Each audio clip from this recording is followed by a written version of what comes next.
Tippy Taps. This is Re1, which is the open source Knights of the Old Republic. Really? Danglymeshes? Danglymeshes. They sound so sexy. When scientific terms, man, you programmers, man, with your moon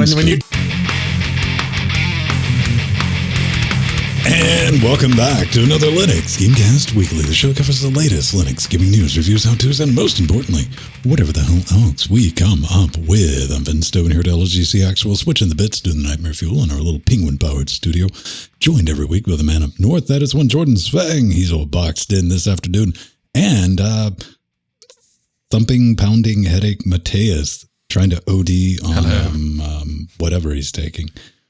Advil. Let's just Tylenol, say that the monitor for the headphones is down very low on the M-Box 2 tonight. All right. Very low. Hey, everyone. Joining us live. Shut Realm Dynamic, help get us formed, Cocaine Voltron. Before we get started, we'd like to see what's going on in each other's live organs, because I'm scrolling back up in the notes right now, because that's how we do it. Professionalism. Because I don't remember. Listen, it's been 10 years. You expect us to like be remotely professional. You need to calibrate your expectations. Listen, man, I fail with professional accuracy. Check this out. So I was telling, I think I told everybody like Wednesday, I told Jordan, like, we ended up getting, I got an offer from Harrison Mixboss. I think I said it last week, like, hey, give us $20. We'll give you an upgrade. I'm like, cool, fine. I'll do that. A couple days later. Oh, they got me. They did a dirty, one successful dirty on me. Was saying, hey, now that you have a version 7 of the Mixbus, we got this really, really fancy version that's like $360. I'm like, yeah, I know about that. Fuck right off. That's too expensive. We'll give you a copy of that for $90. You motherfucker. So we're on that right now. Not a fan of the limiter on it, though, apparently. No, limiter's got some issues. I'll definitely be doing a video for kind of walking through some of this nonsense, but things might sound exceptionally warm until I get this completely dialed in during the next week or so, because it does some very interesting things as a DAW with analog summing, because it's modeled after the Harrison 32C console, Pantera, Queen, a lot of like Thriller was recorded on those. So I'm playing with that. Also, Magewell video, the Magewell Quad, that video is baked, ready to go. It's in the announcements tab in our Discord. I'll get it up on Patreon for everybody else tomorrow. And I know people listen to these. We have extra long editions of this show and Wednesday's show. This show is like 4.5, 5 hours long. We make it available in podcast format. And, it's just kind of an afterthought, live and uncut. I dump it into one thing and like, hey, here it is. Here's the live thing. I wanted to improve that for everyone that listens, because I know people listen, because if I cock up and forget a link, I get a message like, hey, something like, oh, okay, which I understand. It's 4 or 5 hours of background noise. So this should sound noticeably better this week, because I've rewired some stuff in the way it's being recorded, which is kind of neat. But that's all I got going on. Jordan, tell me about the booty. Well, I can now build my booty. Most of the cardboard boxes boxing me in are from that squat rack. So, it got set up. Finally got delivered. It finally got delivered. There was a mix up with some parts. Credit to the guys. They got it sorted out pretty quickly, like a day after I got it. It's assembled. I got some big titty weights. Now, would it be accurate to say it finally got delivered to the correct house? Yes. Yes. The receipt clearly says one address. And when I signed off on the invoice, I didn't look at the top address header, because I just assumed that it would be the same one I put in when I made the order. One would expect, but apparently not. They grabbed the address off my profile. So that was fun. It's like, oh, I see you. I'm like, no, you don't. There's no truck in my front yard. What's going on? Oh, Fortunately, he wasn't too far off. But yeah, it's assembled. I did some squats on it the other day. It was great. I feel excited. I am looking forward to getting back on the training wagon wheel. Yes. All right. And I suppose I have a little bit of progress when it comes to fixing the netbook. The touchpad, the right click, was just stuck down, and it was constantly sending right clicks. So I replaced the entire bezel from around the keyboard, because it was cheaper to buy the whole plastic thing, including the PCBs and the touchpad, than just the PCBs for the touchpad. It was 15 pounds for the entire bezel with everything. And just the PCB with the 2 little buttons was 18. So I said, you know what? It's got a different color because you can see the the top is orange and the buttons are coppery. I mean, it's Franken netbook, right? Yeah, that thing was already. Listen, dude, the thing was already a Honda Civic with a body kit. So I mean, yeah. I mean, are you going to slap a spoiler on that? Some 22 inches, 22-inch rims, or yeah? If I can find a spoiler that actually fits, yes. Some wheels that keep on spinning when the laptop stops. Listen, man, no matter what you say, it'll be a better love story than the time we tried to attach a spoiler to the horse. Well, I mean, we did get those sick 22s on the horse, so now it's wheeling around, just making everyone's life miserable. It's the Steam Update of the week. Yeah, Wolfire blogs back. So regarding the Valve class action lawsuit, dear gamers and developers, I would like to explain why Wolfire Games is seeking to represent game developers in a class action lawsuit against Valve Corporation. I felt that I had no choice. What do we think about this? Because I guess we need to wind up. Last week, we gave it a mention, and David Rosen, the lad who basically created the Humble and what later became Humble Bundle and's been sold to IGN and all that fun stuff. Now he's no longer involved with it. He said, Steam, and Jordan, you spoke to this, and we had a very heated discussion about it in our Discord a couple of days ago, that Valve had a clause that prevented people from selling their game cheaper on other platforms. Yes. And I was like, all right, honestly, I don't keep track of that. I'm like, that doesn't sound like something Valve would do. And I was following Expo, you might know him. He does a couple of things involved like SteamDB, Steam status and all that. And he asked a very good question. He said, hey, can someone give me a quote from the Steam distribution agreement where they say that games in other stores need to have same price as on Steam? Not talking about keys, although that's not in the SDA either. And the internet went looking and came back with a shrug emoji. So where does that put us? Yeah, the actual thing from the distribution just says that you cannot sell an inferior version of the game on other platforms. Doesn't say anything about price. So I guess people extrapolated. Yeah, and there. We were talking in chat realm earlier in the week. If you're a Patreon or if you're a Twitch subscriber, you can head into our Discord and we can actually talk with you guys and we can engage beyond the show. Don't do that though. But we were talking about this and this could be that Valve privately told Rosen that this. But even then, if that's true, that could mean several things. That could mean the person who was telling Rosen this didn't know what they were talking about. Rosen could have misunderstood what they were talking about, or he could be making it up. Well, I'm not saying that was the case. I'm just saying that given the complete absence of documentation supporting his claim, we have to assume that there was some back channel dealing. And if, and credit where credit is due, if Valve is trying to pull this shit on the back end just to use their position to bully people, that's a bad thing. But we're not really seeing any sort of evidence.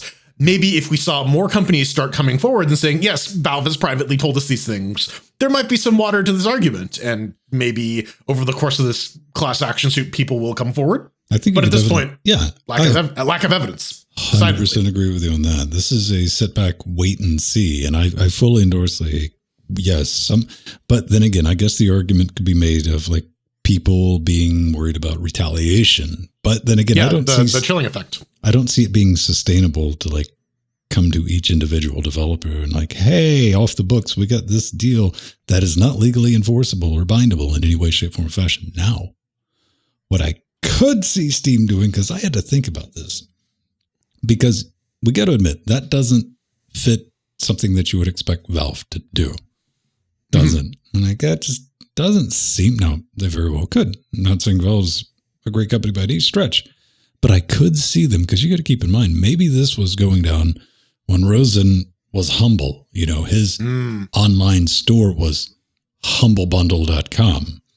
And maybe they did. I could see a situation where Valve's like, yo, how about you don't sell Steam keys on your private store, humblebundle.com, for less than what we sell them on Steam, since you can just generate them. And that's kind of a big thing. Maybe I could see them politely especially that. With the keys being the focal point here, because, well, we have places like G2A that are already running fast and loose with the whole gray market reselling thing. I can see why Valve wouldn't want to greenlight that whole affair. To that point, even if Valve is concerned about this, there are other companies out there like G2A, like Green Man Gaming, like whatever, that you would think Valve would have publicly gone after. So I don't know. It's very much a wait and see. I don't think any like sort of discovery has been done. I think they just filed the suit. So maybe in the coming months some stuff will come up. We don't know. Who knows? Stay tuned. So keep listening to Linux Gamecast. Pedro, what the hell is a snipper? For, I guess this is our bit of non-stories for the week. It's another entry to the SteamDB. We just talked about XPaw, so, well, here we are. And there's a big question mark followed by Steam Linux runtime, Sniper. And if you've been paying attention to the Steam runtimes and how they've been named over the past couple of releases, you probably saw Soldier and Scout, which is the containerized one, and Heavy. Basically, they're just following the TF2 character naming scheme. And this one is the Sniper. I wonder if Pyro is going to be really bad. Like, we knew this was going to be the bad release, so we named it after the one that sets everything on fire. No. The Pyro is like the noob tube. It's the friendliest to new players, so it's going to be the best. So maybe. Jordan, you seem to think it's going to be some more containerization type stuff? It might be. That's what we saw with the last release, Soldier, that from Scout. They moved to a containerized runtime. I'm just thinking back to the presentation they gave a couple of years ago about how they're working with containers, how they're trying to like solve the Linux dependency issue.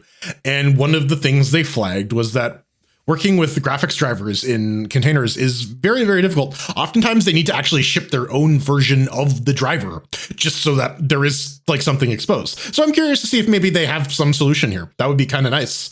That would be nice. That's really all I think of whenever I see these new Steam runtimes is like, maybe they've actually like the one I'm looking forward to is the one with like actual syscall dispatch that could theoretically be used with EAC games. That'll be that's what I'm looking forward to. You heard it here first. This is going to enable EAC across the board. Absolutely. Play your Fall Guys. Play Rocket League on Linux again, you guys. It's happening. The thing that I found because I just typed Steam Linux runtime Sniper into Google, and I found their GitLab, and at the time it hadn't been updated, and all it said was Sniper will be the one that comes with the Debian 11 version of the base runtime libraries. So that might be it, but yeah, it's still private. It's a private beta. We don't get to poke at it just yet.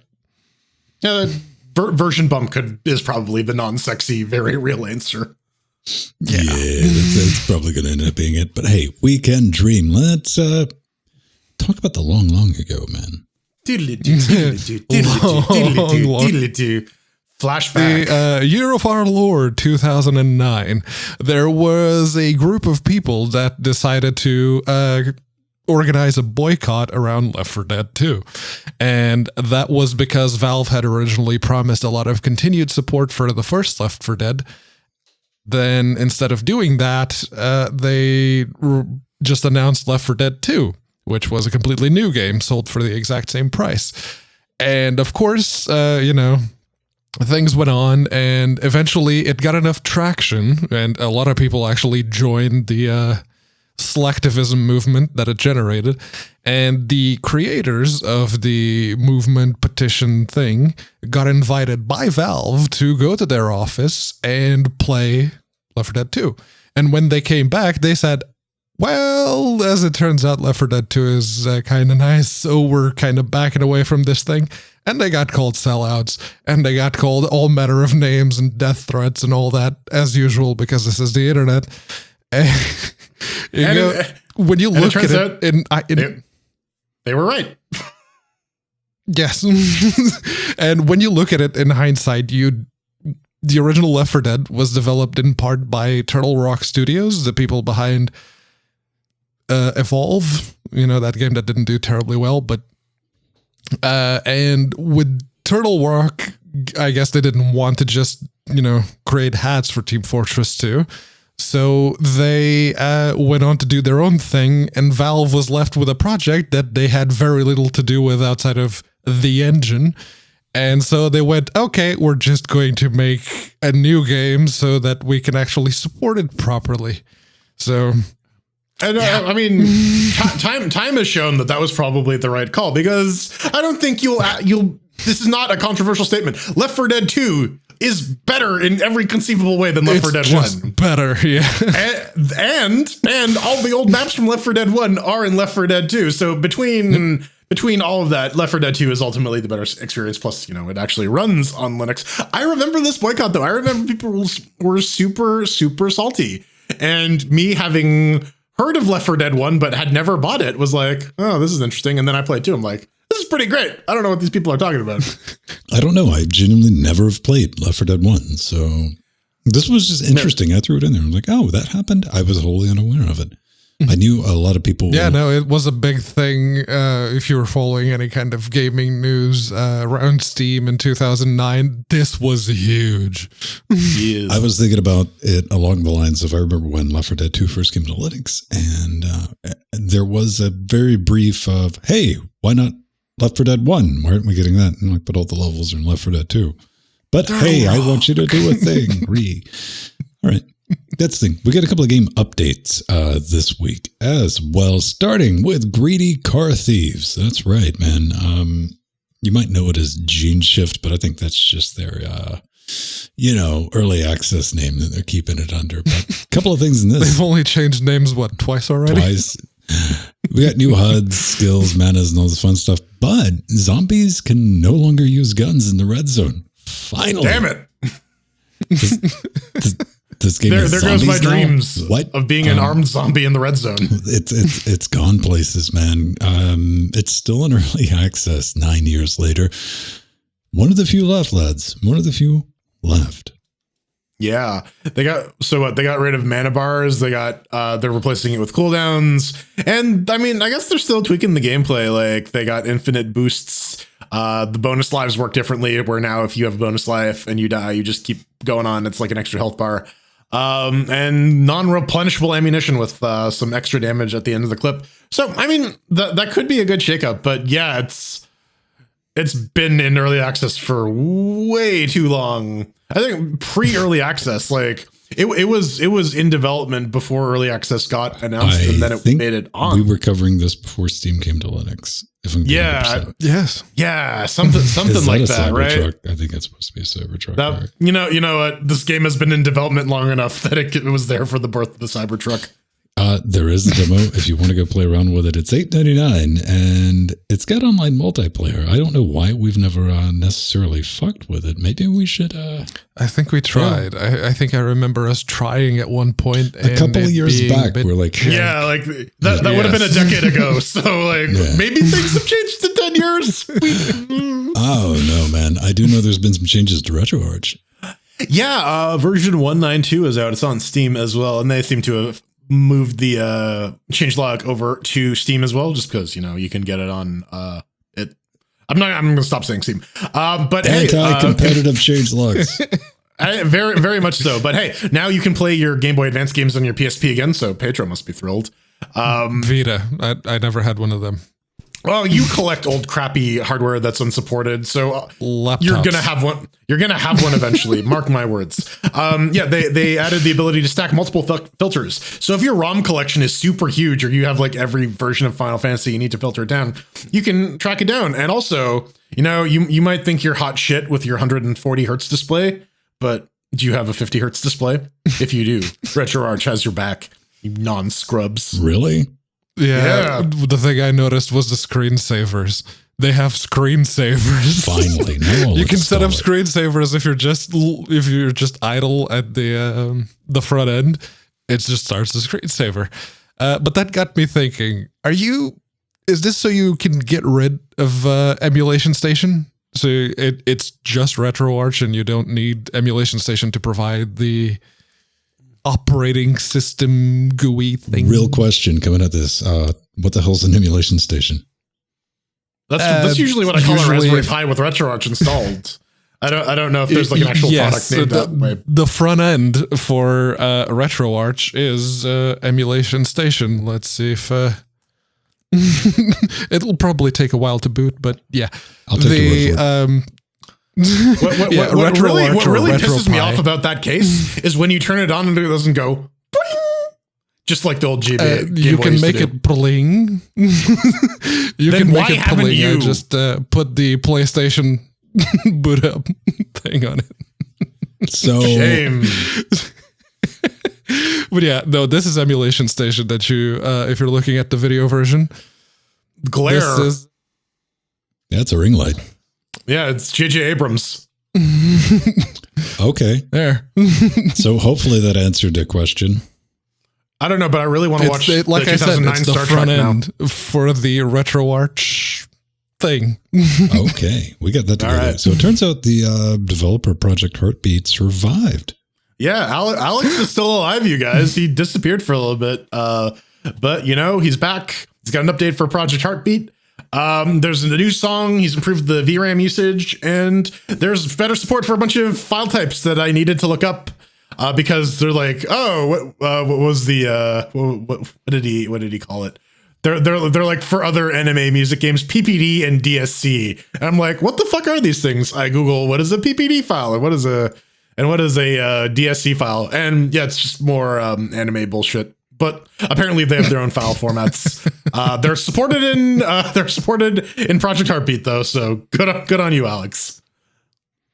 He mentioned that actually getting support for other types of this style of Dance Dance Revolution music files with the button presses and the timings and everything. Mm-hmm. He also released a bunch of new what we did.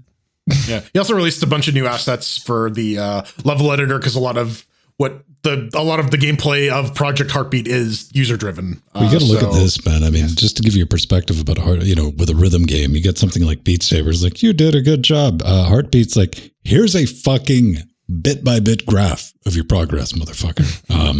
Here is exactly how you failed. Yeah. Viewport scaling, color channels, a bunch of stuff in there. Probably something you want to go check out if you like pressing buttons to music.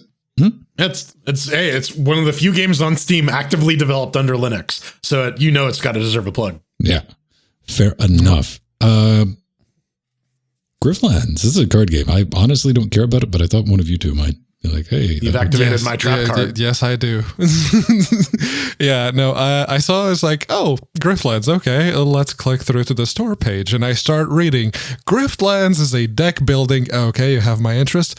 Roguelite, you have my attention, and it's now available on Linux, and you have my money. God damn it. Okay. Look at that art style, man. It's made by the Shank people. The Shank mark of the ninja. What was the survival one? Shank 2? More Shank? We starve together. It's Klee, right? Starve. Klee Entertainment, yeah. Yeah. Klee or Clay or Don't Clay. Starve, that's the one. Yes. Don't Starve. And yeah, those people, basically, if you liked Shank, you immediately recognize the art style. And yeah, it's a deck builder roguelike. And I've played a lot of Slay the Spire, which is a completely different setting, but the gameplay seems to be fairly similar. That's not Garrus Valkyrian at all. No. No. But yeah, this one, I'm going to wait to actually play it with any degree of seriousness till it's out of early access. Because yeah, I very much like this genre of games, and I don't want my opinion of it spoiled by poor early access. Is yes. Oh yeah, for sure. Like I'm getting some big Deep Sky Derelicts combat from it, which I'm here for because I really like that game. What would be a fair thing that I could compare this to? Because I kind of understand the mechanics of Darkest Dungeon. That's about it. It's like Darkest Dungeon, except the moves that you can do every turn rotate. Yes, and they're represented with cards, and you can get cards at the end of each battle. Sort of like how Hand of Fate lets you like play cards to like give you a weapon or something or a special move. But yeah, again, because it's Clay, the art direction is fucking fantastic. It looks great. I really want to play it. All right. That's the thing. Something else. And looking at their backlog, they're very friendly to Linux. Oh yeah. They partner with Devolver quite a bit for publishing. So yep. Good news, everyone. Metro Exodus PC Enhanced Edition came out. I think it was Thursday, May 6th, 2021. And we're all excited. We got our enhanced PC specs, and we just got the Linux port for Metro Exodus. I'm like, all right, can't wait to play around with this. This is going to be like the Super YOLO Swag Turbo Dorita edition. And I get to use my 0.5 Tensor Core on my 2060. Just out of morbid curiosity, I wanted to watch it choke through it a little bit. Yeah, fuck all that noise. It's Windows only. Fuck back, fuck Linux. Oh, by the way, yeah, we never technically said this was, we heavily alluded to it, even went so far as to put ray tracing in the Linux version, even though the Linux version was kind of busted. Here's where I'm at with this, because I genuinely thought, hey, maybe they'll fix all the broken, fucked up stuff they did with the Metro Exodus Linux port, where it would at least be on, with, parity with Proton. Feral level quality, at least. Yeah. And fuck all that noise, man. Just no. And by the way, you might be thinking, well, whatevs. I'll run it with Proton. No, the fuck you want. You will not, because let me tell you how Proton works with RTX and ray tracing. It doesn't. So, yay. Are we excited? Yeah. No, I look forward to the Linux version being available in... Well, the original one came out in 2019. It's now 2021, so 2023. I guess it's really when he gets the shit together. By that point, I'll probably even be able to buy an RTX GPU. Man, by the time this comes out, your emulation will have advanced to the point of being played on your damn Game Boy. I mean, probably. By the time that comes out, RTX is going to be old hats. Like, oh, you want real ray tracing? Now we got gigafloops. Shut up, Jensen. It just works. Now, something we had to talk about, we kind of mentioned it, was the Portal Reloaded mod, but we only mentioned it in passing because, no Linux. Arr. That has changed. Yeah. Portal Reloaded is out. You can download it for free. It's not necessarily on the the workshop. It's just on the Steam download page regularly. Has 25 new puzzles. They added the time portal now, so you can switch between past and future. Yay! That's more ways to make you dumb with portals. And enter the time hole. Beware the time hole. With portals, and the doctor would like a word with you. Hey man. Yep. Now that we have the Linux version, but you're going to have 3 portals of pain time instead of just the regular, ordinary, boring 2 portals. And yeah, you get to switch from decrepit future to pristine past. And that's kind of neat. It's a bit of a Link Between Worlds type setup, which I think could be a cool gameplay tweak for Portal. No multiplayer, though. So I guess you just got to play that single player life. Yeah. How far? I'm guessing. To be fair, Portals... The whole shtick was single player originally. That's what lonely people tell themselves, Pedro. Yeah. Longest running relationship here. Hi. It's amazing how lonely you are when you're trapped in a relationship. Yeah, with no one to turn to. Do you mean cohabitating with another person or relationship? No. Actual relationship. What is Crowsworn? Oh, wow. I got to think about this because it's, how do we put this? Not Hollow Knight? That's very accurate. That is surprisingly an accurate app description of not Hollow Knight because... that font, man. That art style. Oof. The font, the UI, the movement of the character, the attack animations. Plagiarism. would be very proud. Yeah, no, my Plage Marissa sense is tingling, and to say it borrows heavily from Hollow Knight would be like saying that, the $80 million Boston Museum robbery was just an after-hours visit. Watch it literally just be like a 1-to-1 remake of Hollow Knight, except with just this dude. So yeah, it's just Plague Doctor dude. On the outside, what's the pitch for it? Explore a dark world inhabited by men and monsters in this action-packed platformer. Lay waste to monsters, stand with more monsters, unravel the truth behind the curse of Yeah, the Hollow Knight. Yeah, you know how you have to solve that mystery? TBD. Now, I gotta say, man, yeah, you get to play as listen, imagine if the Plague Doctor... that's ripping off of Doom. Now, imagine if the Plague Doctor and from... What's the card game I just talked about? Darkest Dungeon. Darkest Dungeon and Alucard from Helsing. Yeah, I was thinking more Dante from Devil May Cry, but that works too. They did that, and they went over to Brindlefly's house, and yeah, some shit like this popped out. That's basically your protagonist. I mean, it looks the part. I gotta say, you really got to think the person, because Team Cherry is extremely small. I mean, one person did the art on Hollow Knight, so maybe that person's like, hey. Or they were like, hey. I can do more art. Right. It's the same art, but a different character. Or someone else went, I can trace. Yes. I don't know. I mean, it looks good. Yeah, no, because even the UI looks very similar.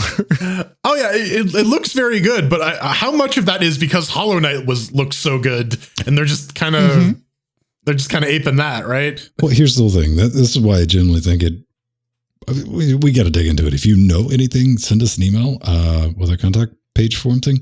But I would put money on it's the same artist. Like, hey, I want to go work on this other game and play around with it. Hey, I have an art style. This is it. Do you like it? And they're like, yeah, it's great. Work great. It has to be because I'm pretty sure we're not the only ones who noticed it. Hollow Knight was a very popular game. So. All right. It's Hollow Knight. Cool. Coming up next, well, it turns out that relying on the charity of gamers is probably not the way to make a sustainable business. Google. And wouldn't you know it? That was a very, very long Steam segment. We haven't had one quite that big for a long, long time. But hey, if you'd like to let us know just how big that was a 30-minute Steam segment, man. Yes, it's pretty big. It's usually the news that's the big one. No. Usually they're about even keel. This week was a little chunkier. Tends to be a little chunkier on the Steam segment. I don't know. It's this weird equilibrium, man. It works itself out. Indeed. But if you want to contribute to this equilibrium, if you want to replace one of us with Christian Bale and some gun fu, then you can head on over to our patreon.com. That movie was bad and it's rightful to hate on it, but I'll still watch it. I will. Yeah. Deep cuts, man. Check out patreon.com/LinuxGamecast, where you too can murder your dog because you feel too much. I mean, support our show because it's a good thing and it will make you feel good. You can get access to our Discord channel at any level, or you can get that by subscribing to us on Twitch. You should absolutely do that. Talk to us the other 6 days of the week. You get access to the show notes. You can get access to the pre-super shows, which is an extra hour of us talking about. What the hell were we talking about this week? I don't know. We were discussing the finer points of historical societal construction. I guess. Debating things way above our pay grade. I don't remember. Indeed. So if you want to hear us be armchair politicians / philosophers / intellectuals, you can go listen to that. We can dispel that notion in 1 hour, guaranteed. Disabuse you of that notion in 5 minutes. We also have a store.linuxgamecast.com. You can buy some t-shirts, you can buy some fanny packs, you can buy some masks, all sorts of paraphernalia. It helps us out. It can confuse people in public when you walk around with a Mayo logo on your chest and just like, man, we need to have like LGC water bottles that look like mayonnaise squeezers. We got a Frankenface, man. We do have a Frankenface, but we don't have a Frankenfurter. No. It's a comforter with Frank on it. It's our Frankenfurter. I thought it was like a fur coat. No, that's because fur is furter. That's too close to Frankenfurter. Yeah. You know what? Too hot for Twitch. Where's the eject button? I need to hit it right quick. Speaking of, if you want other ways to support us, we have Wish Zones. You can hit that from our support tab on linuxgamecast.com. I have one. Ven has one. Pedro has one. If you buy Ven some stuff off his, you get your name on the blinky board behind him. If you send any of us anything, you can send us a note that we have to read. The person who did that this week did not. Person did not. And I think I'm almost 100% sure who it is. And that person was like, yo, nipple clamps and shit. And I'm like, hey, man, we can make that happen. I don't know what the stuff is until, I know what it is when I put it on the wish list, but it just shows up because I got it where it doesn't spoil the surprise. That's always fun. Like, a sneaking suspicion it's the same mysterious stranger who got me the Procaster. Yeah. Hey, big fan of not sending notes. All I'm saying is I think I was promised a note. I didn't get a note, so I was a little sad. I was like, oh, this is going to be a good one. Let's see what this is. But what are we talking about? Oh, sexy stuff. Everyone be jelly of my PC 100A. You can see it. It's hanging out back here. You're like, but Ven, that was already back there. Ooh, red buttons. True. But the one I had back there was clapped out. Like, It had lived a rough life. All the lights blinked and shit, which, I like that sketchy look.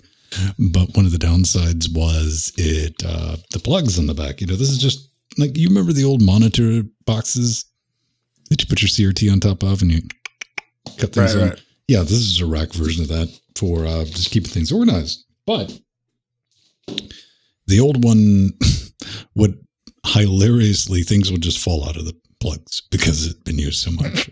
I got it on eBay for like $20. So it served its purpose, and it told me that if one that clapped out still worked, new one, they're not terribly expensive either. You can go pick one up. Like $30-$40. They get the job done. American DJ. And they've been making these things since apparently forever. Thank you, mysterious stranger. If you would like to communicate that note to me, I'd be more than happy to read it. So, gentlemen, let's get ready to humble. Not so humble. So this is from the Humble blog, blog.humble.com. All the links are in our show notes. Why are we talking about hamburgers? Why are we talking about why aren't we talking about hamburgers literally all the time with like some bacon and some avocado? But yeah, there was an announcement Humble put out recently that said, hey, those sliders at the bottom of the bundle that let you control the split of where the money's going to. We had that option called Humble Tip, and some people were not using it. And so we've decided to take that option away from you. And, like most things, if you gave some people an option to do a thing and then you take that option away from them, they might take exception to that. The Humble user base did. They said, well, we're going to roll that back. We're going to reconsider this. We're going to try some other plans and we'll let you know what's going to happen later on. Now, I don't know. For me, I would always slide the Humble sliders to the whatever charity it was supporting and the devs, because I figured that's really who deserved my money, right? The people making the game and the people who Humble is purportedly helping. There again, if you're in our Discord, which you can get at by being a Patreon or subscribing to our Twitch. Hey man, someone has to.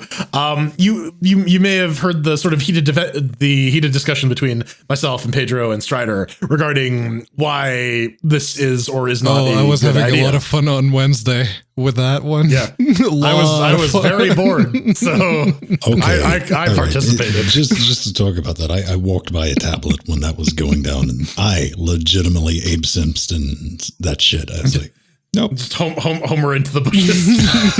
Go back out. So I'm looking at this, man, and I had to think about it. Now, yes, possible exceptions. Maybe once or twice I've messed around with the sliders, but to me, especially in the modern day, I'd say over the last 5 years, 4 years, Hubble's just a store now. It's like, hey, you go and you get a bundle and all that. Hey, thanks for using our referral codes and all that fun stuff. But I just don't mess with the sliders these days. Maybe you do. I don't think a lot of people did.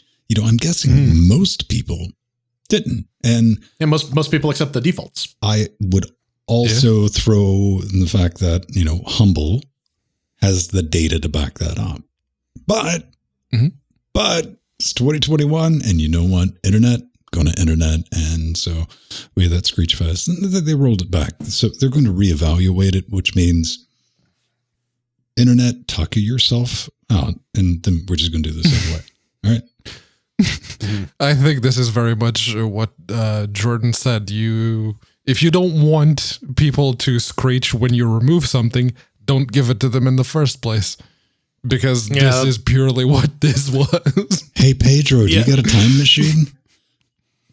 Well, I mean, the important thing is to learn from failure, right? And maybe you're operating a storefront. Maybe you're thinking about operating a storefront. Maybe you are the current operator of a storefront, and you're listening to technology podcasts for ideas about what to do with that. Yeah, don't give people options and then take that away from them. Even if you have data, if you have data to support people not using it. Put the sliders on. Just don't make them do anything. Or that, yeah. give people the option to move some sliders around. Yeah.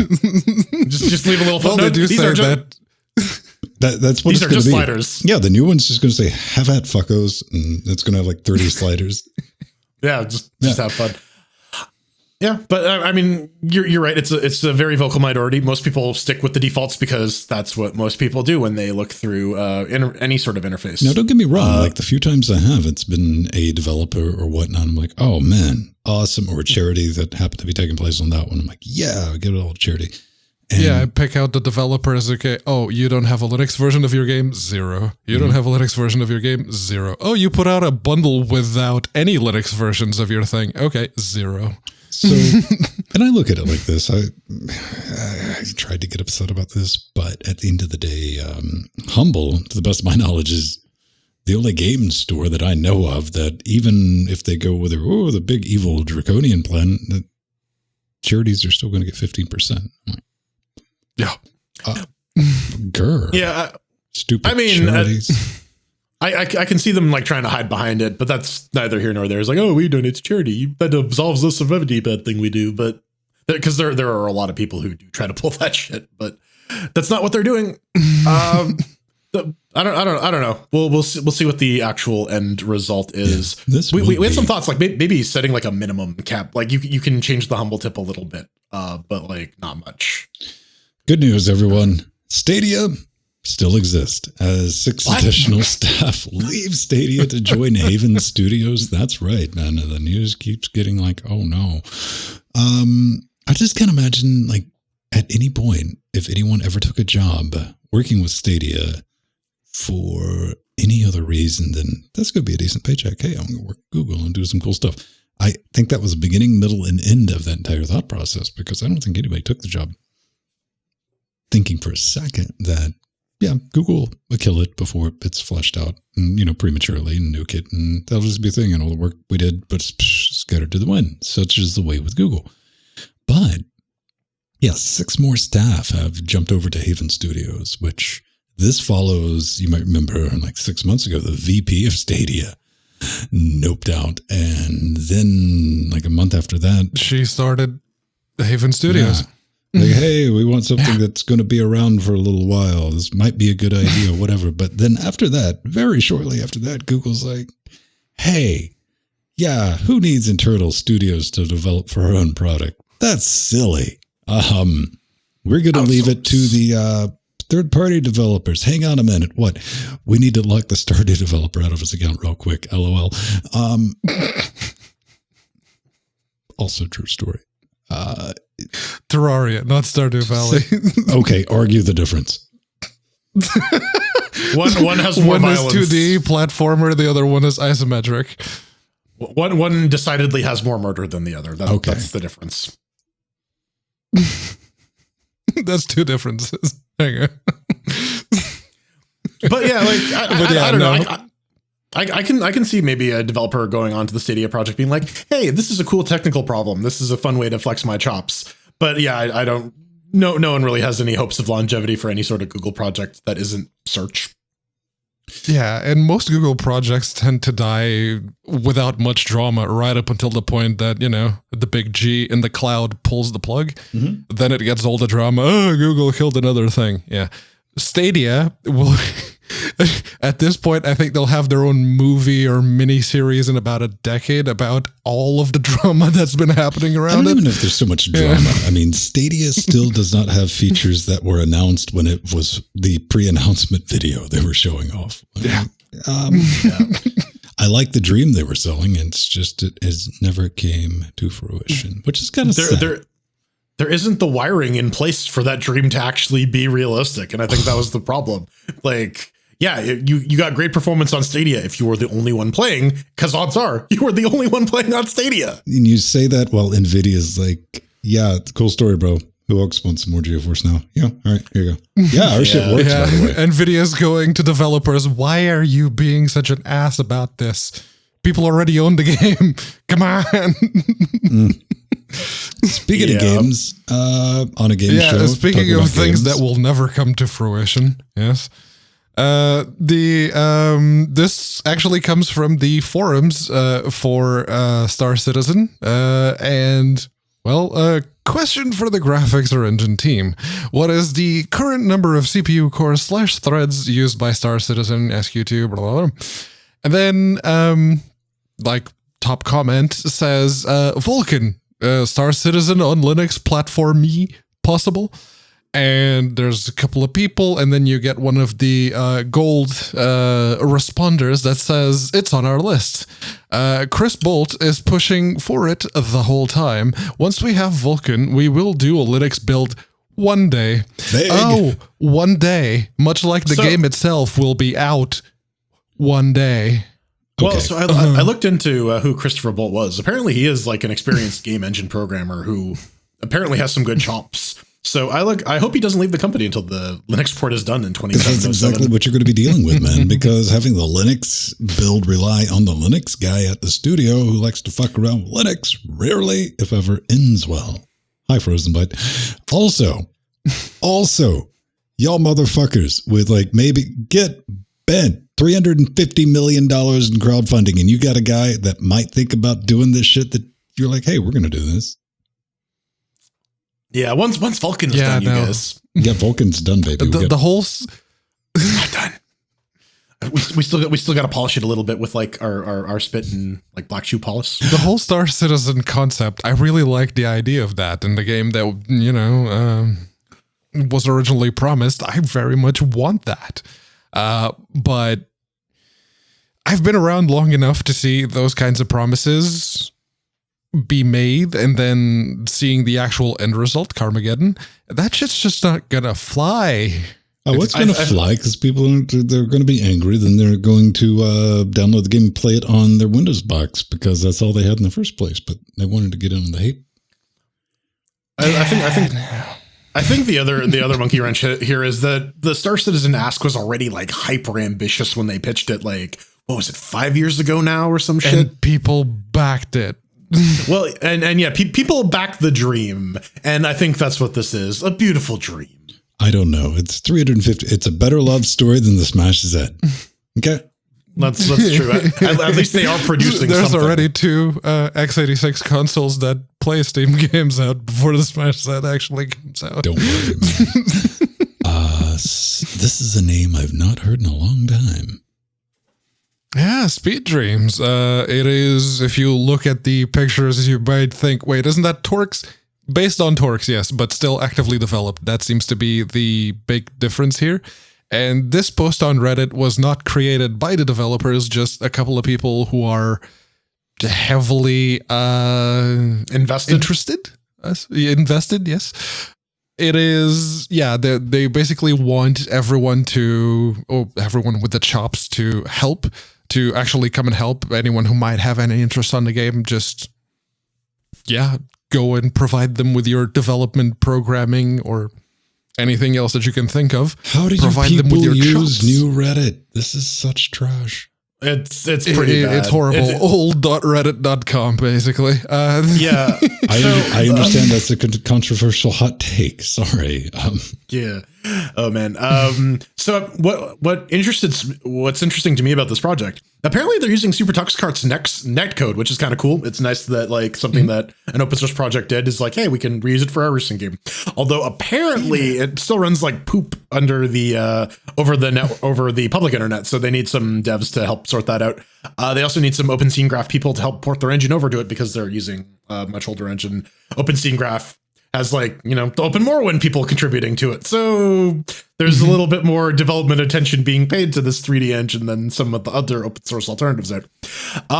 So yeah, if you're a developer if you're someone who's interested in starting to contribute to an open source project like this or to work on some racing games, definitely give this a check out. Might as well signal boost it. Indeed. That's what we wanted to do right before we talk about feats. Yes, feats. Tippy taps.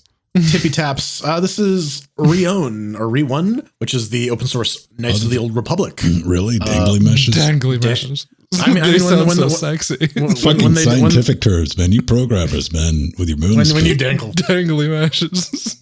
I mean, hell, we have a literal scientific term called the thagomizer. So I'm just saying that shit would be on my fuckmothering CV because implemented danglymeshes. What about frustrum culling? Is your frustrum called? I don't want to oversell myself. I'm going to stick with danglymeshes. So yeah, this is release 0.18.0. Nothing too groundbreaking.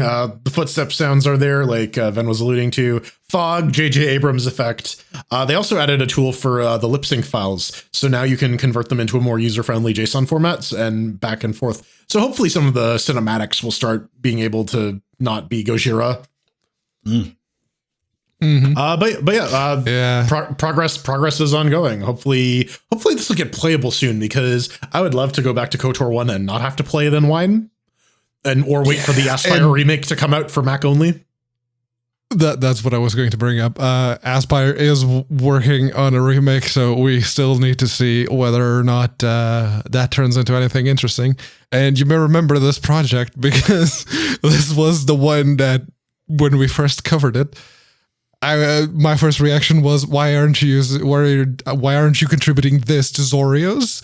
And then someone else also made that suggestion. It's like, no, we're not contributing to Zorios because Zorios is trying to target everything that used the Aurora engine from Neverwinter Nights to The Witcher, the first one. And they just want to focus on the KOTOR games. And they also list similar projects on the GitHub, which is Zorios, KOTOR GS, the Northern Lights, and KOTOR Unity. The last two are Unity-based re-implementations of KOTOR. I've seen someone on YouTube. He's doing like a Unreal Engine remake of it as well, just as like a hobby. There's a lot of these KOTOR remakes going on because like it was a fairly well loved game. Have I played KOTOR? Was one of the best Star Wars games back in the day. You played the second one. Aspire released that for Linux. You, Jordan, and Empty threw chairs at KOTOR 2. Yes. I didn't like it. Well, yeah, it's Dungeons and Dragons. No. Of course you hate it. It's never Winter Nights, but with Star Wars, so of course you didn't. All right, fair enough. But you need to get to the choppa, though. I really enjoy Vocal Ducks and Soundux, a cross-platform soundboard. I just want to throw this in here, man, because it's a new soundboard and it's available for Linux, Windows, and maybe Mac. I don't know how to get that far. But I get a lot of questions, and this is one of the recurring ones, is wire soundboard on Linux, which I'm always one to say don't. It's a bad idea, but hey, it's a common question. So here's an answer, at least something to look into, because this is set up to do per application profiles and all the other fun stuff. And being cross-platform, it's something that you can use for, all of your systems at once.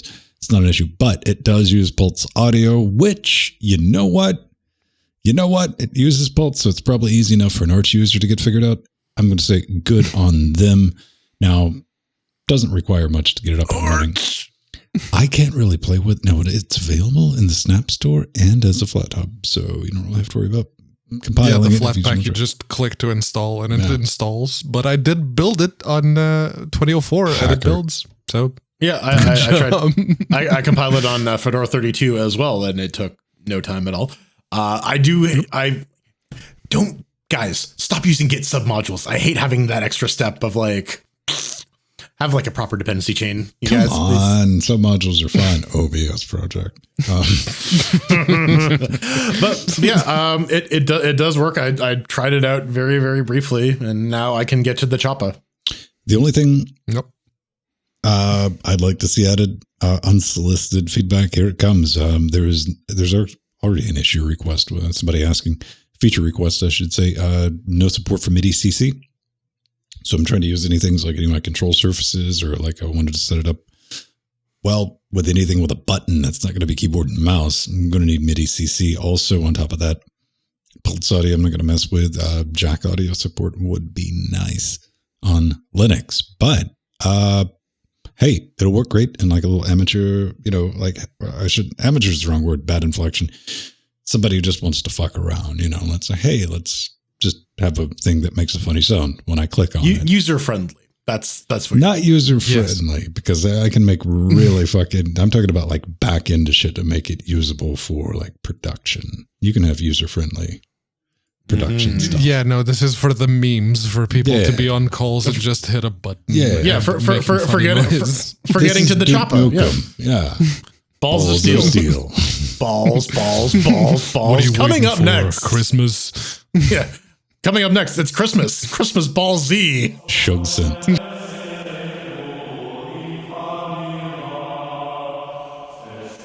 Welcome back to the Cheerquisition, where we smack our ASCII penises and also to look at video games. This week we're taking a look at Regrowth, done by Portgate Studios on the Unity engine. You pick it up for about $10. And what is it? Regrowth is a puzzle game where you race against time to save islands from sinking. Use plants and animals, collect and channel water. However, only with strategy and optimization can you solve all the levels. Will you be able to shave the Earthen Realm? We got to thank Portgate for sending us some shave the Earth. Shave it, baby. You know what? No, never mind. Hit the eject button. Right. We got to thank Portgate for sending us some keys via Curator Connect. Really appreciate that. So we could take a look at it. I guess Pedro likes this game, sort of, kind of. Let's get into it. Well, yeah, I did see its accomplishments, I guess. Over here on the Ryzen 7 3700X and the GTX 1080, it launched out of the box. It slammed the FERPs at 300, but I went into the options and I saw the frame rate slider. I don't think I've ever struggled, kind of topical considering we talked about sliders earlier on. I've ever struggled quite as much with a slider like I did with the target frame rate one. I managed to somehow click and double click on it until it, started behaving properly, and I left it at around the 145 FERPs for the target, and that's what it decided to do. So cool. I didn't notice any weirdness for the rest of the game, so I guess that was just a bit of a fluke, because one of the bit of news that came out about this game recently was that they didn't even have graphical settings until last week. So there's that. The music loop, it works, I think, but it's a very, very short loop. Yeah. As for the fun, well, speaking of music, if we have any music for a loaded statement, now's the time to cue that up, because as much as I like puzzle games, I don't like it when I feel like they're wasting my time. I could just leave it at that and say 2 chairs right now, but I do feel the need to unpack that statement a bit.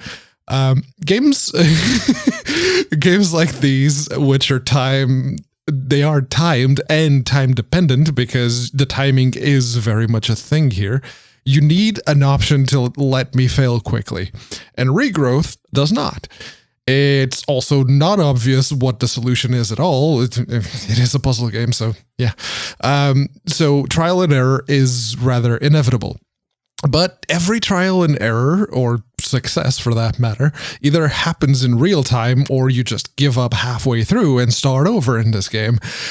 Just give me a fast forward button, please. I spent 10 minutes on this puzzle that you're looking at right now, if you're watching the video version, feeling like an idiot and having to wait around for things to happen, just give me the damn fast forward button so that I can either fail quickly, or if I already figured it out, I can just move on to the next one. But at this point, yeah, I get the distinct feeling I'm wearing a belt made out of wristwatches. For those of you who get that pun, kudos. And the game blurbs talks all about that strategy and optimization, but all that boils down to is find the one tile on the map that you need to spawn grass on, which lets you win the level, because that's what most levels turn into. That's literally all you need to do. So yeah, I can't give it a 1 because a 1 would have been a game that didn't even work properly or had some really atrocious things about it. But at a technical level, this one isn't terrible. And they were doing, so 2 it is. Let's go next. I guess.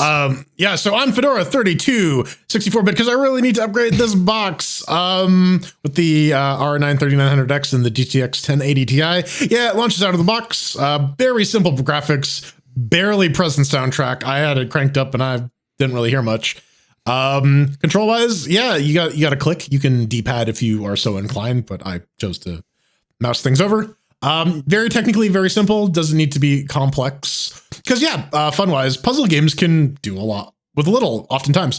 Sometimes you just got to stack some blocks. Sometimes you got to cook some hot dogs. And oftentimes they are a lot more challenging than the initial ask appears to be. This game tries to do the same thing with watching grass grow. And in fact, this is the second game that we've thrown chairs at that has a grass growing mechanic, the first being Mars Power Industries. But Mars Power Industries also didn't make me wait around with my thumb up my ass. So it has that. And a lot of these puzzles are not necessarily hard. It's just that mistakes, they take so long. And that's where a lot of the gameplay padding comes from. I feel a less padding option would be to let you have some control over like how you see the little bar up at the top if you're watching the video version that shows the time left. Maybe use that as a slider so you can go back and forth. It's not that big of a cheat because it's the sequence that actually matters. So being able to scrub back and forth on the timeline doesn't really help you as much as you might think, because you still have to actually solve the puzzle. This just gives you a faster way to iterate on it, which is desperately needed because most of the time you're just sitting around waiting for shit to fail. And a lot of the times there's one level I'm thinking of in particular where, especially once you get the wind mechanic, where you need to actually at least run through the entire level once to see where the grass gets planted to begin with, because you're not going to have that information otherwise. So it's just more waiting, more and more waiting. And it's a shame because I'd actually like to figure out some of these puzzles. A lot of them go like, I can figure this out. I just don't want to wait fucking 9,000 years to do it. And that's what kills the fun for me. 1 chair. I'm getting there. Give me a minute. Hey, look at that. Hey. All right. So yeah, welcome back to Linux Puzzle Cast. I'm sure that's incoming somewhere at some point. Now, this is Unity joined, so basically everything worked out of the box. I'm glad we're already at that point in 2021. Minus like the hella long initial load time. I don't know what was up with that. I mean, it took a minute, then it popped up and it played. Everything was fine.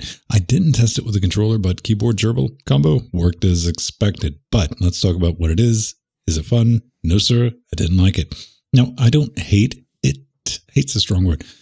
But, you know, there's one thing I'm not a fan of in my puzzle games. That thing, resource management. And you kind of got to deal with it in this.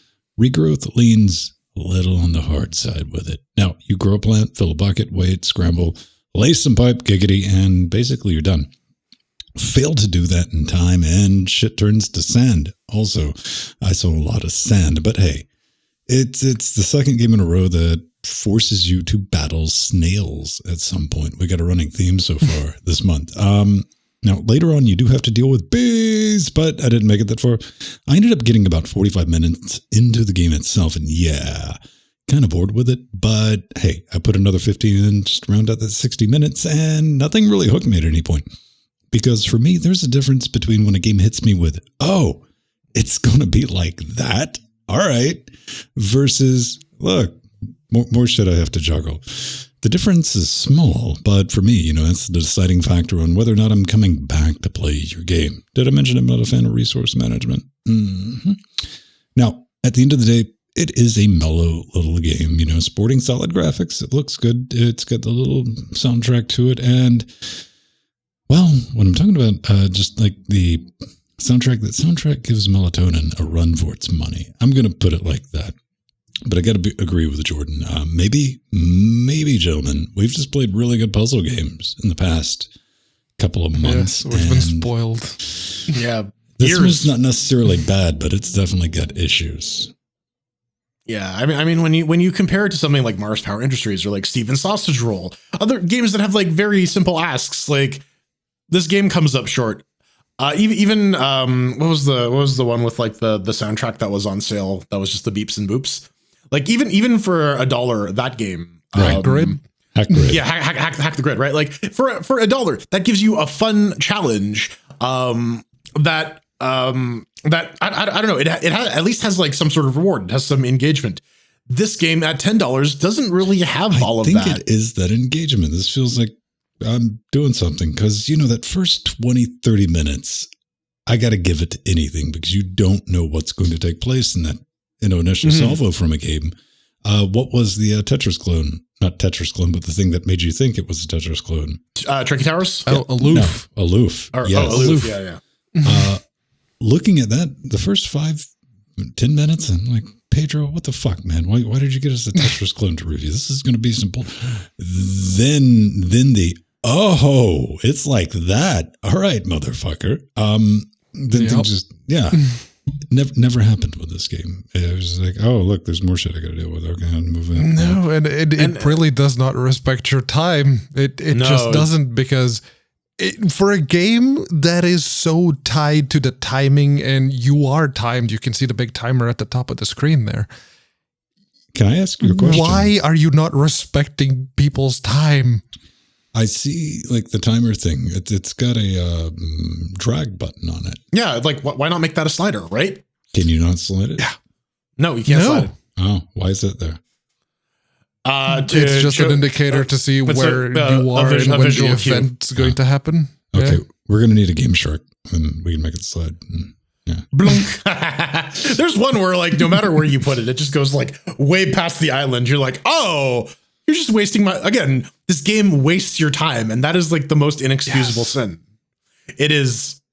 It does not respect your time. I compared it to Death Stranding. That game also doesn't respect your time, but at least it gives you a carrot, right? There's some fucked up story you gotta go walk to the other side of the valley to experience. This I just like that you compared a puzzle game to Norman Reedus and the Creepy Fetus. I have to. I'm going to compare it to every game. It's the Dark Souls of comparing games to other games. Dark Souls. Okay, all right.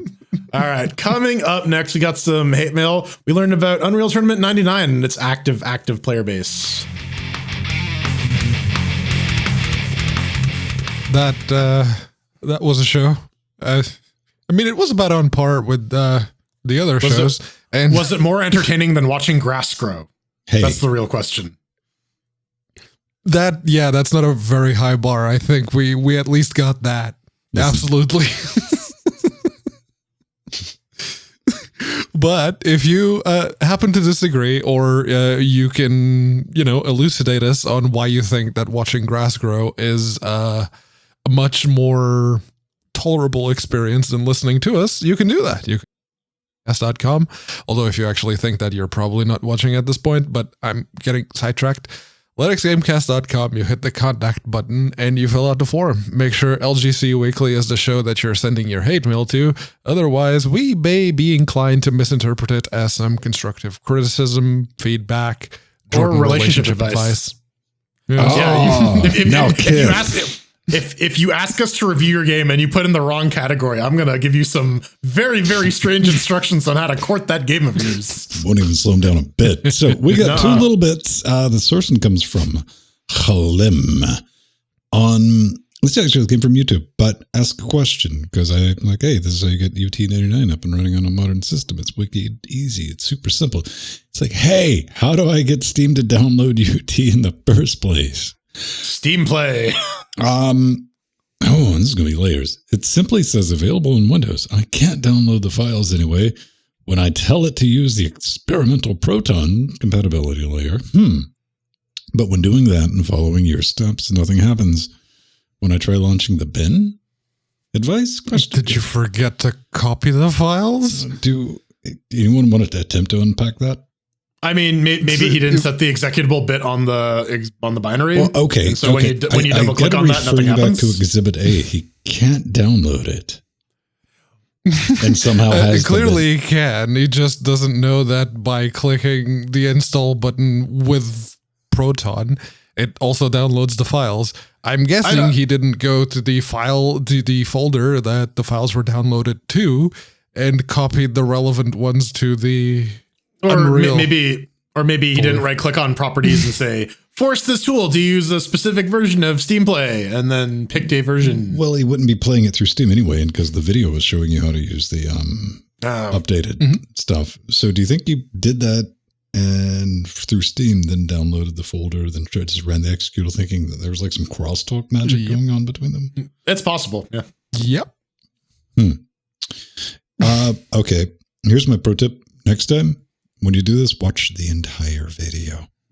Where I think you skipped over the step, and go to this folder and drag that down. Do you ever do that? Do you ever find yourself like, shit, all right, I'm lost. All right, back it up.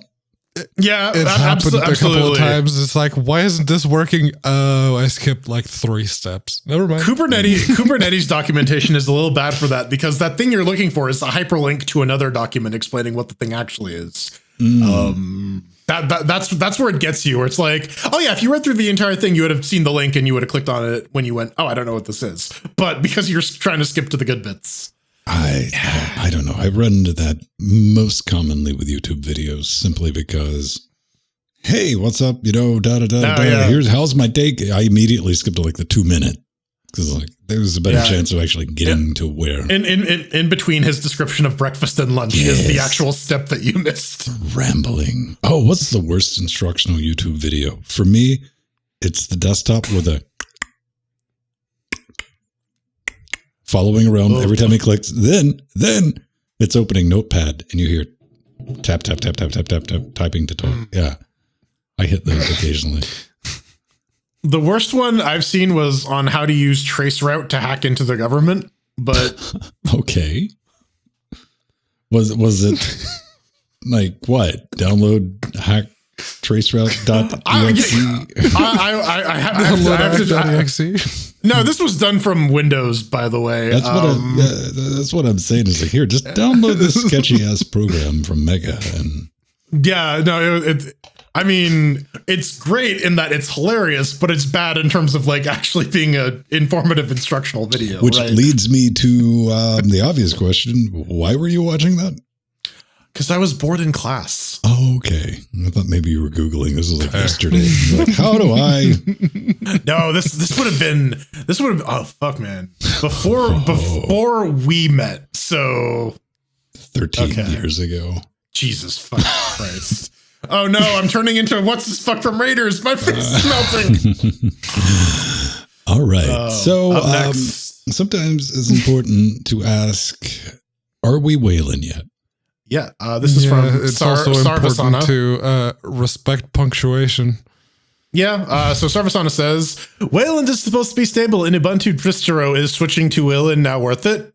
Have a 2070 GPU and want to play some Linux games. Are we Wayland yet?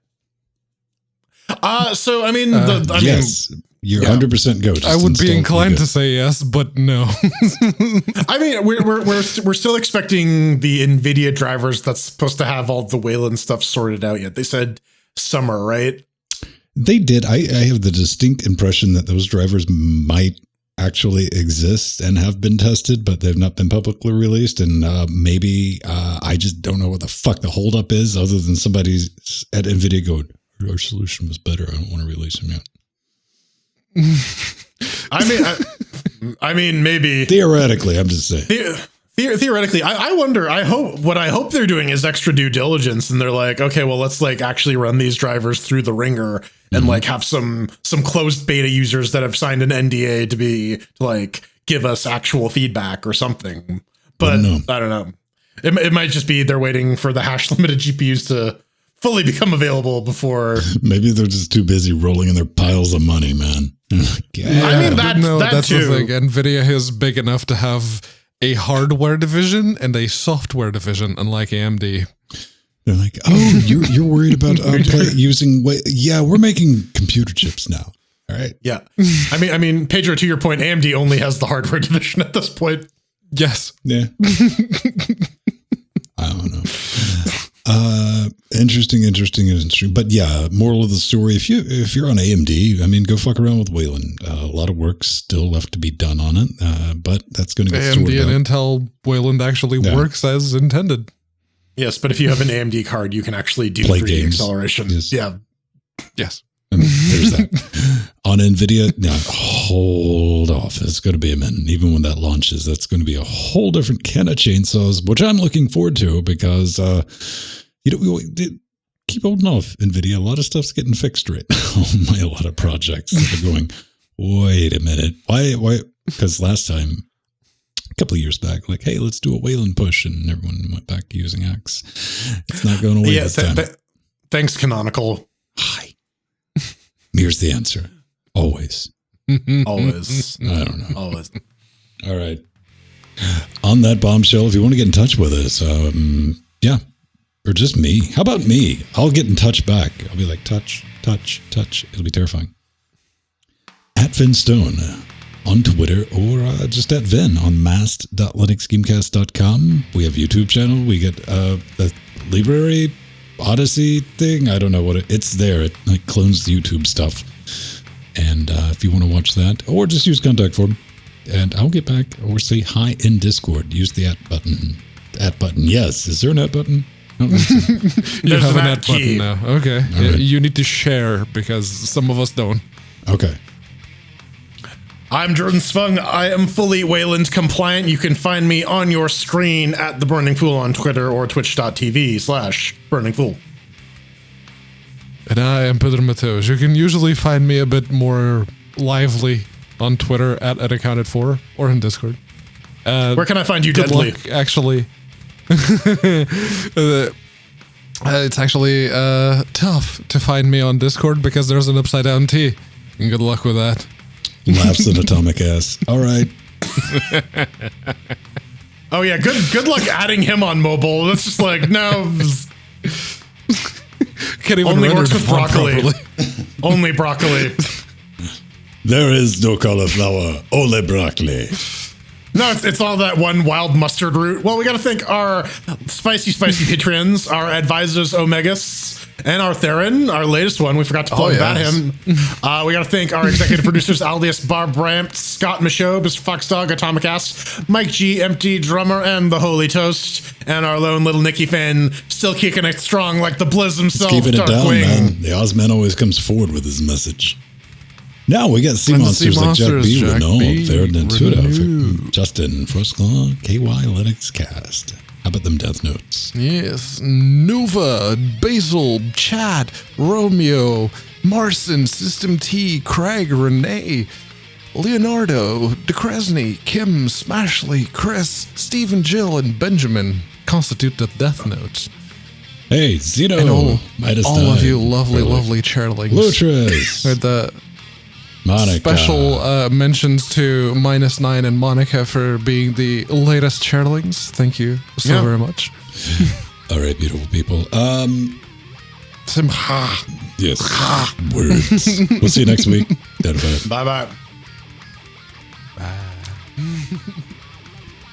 5 dudes.